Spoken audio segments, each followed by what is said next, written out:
বলবো local train মানেই হচ্ছে মানে 8 থেকে 80 একসঙ্গে বলছি। হ্যাঁ। এর আমি একজন আমরা সহযাত্রী পেয়েছি, আমার ফেসবুক বন্ধু এবং আমাদের সহযাত্রী। ওনার মুখে নামটা শুনুন। একটা ছড়া ছড়া না, তাকে একটা ছড়া। আরে নামটা বলুন। উৎপল গাঙ্গুলি। হ্যাঁ। উৎপল গাঙ্গুলি বাবু এখন আমাদের সামনে একটা আগেকার যেসব ছড়া পাঠ, Yes. হ্যাঁ সেই ধরনের ছড়া না, এগুলো প্রবাদ বা এগুলো প্রবাদ বাক্য। আচ্ছা যাও, এই ধরনের একটা আমরা প্রবাদ শুনে নেবো।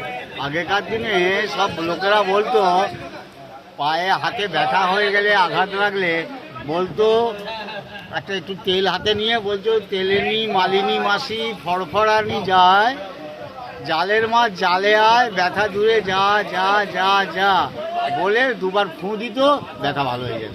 ব্যথা ভালো হচ্ছে। ব্যথা ভালো হয়ে যেত, একদম শিওর। বাহ, 1 মিনিটের বাইট আমরা এখানে শেষ করলাম।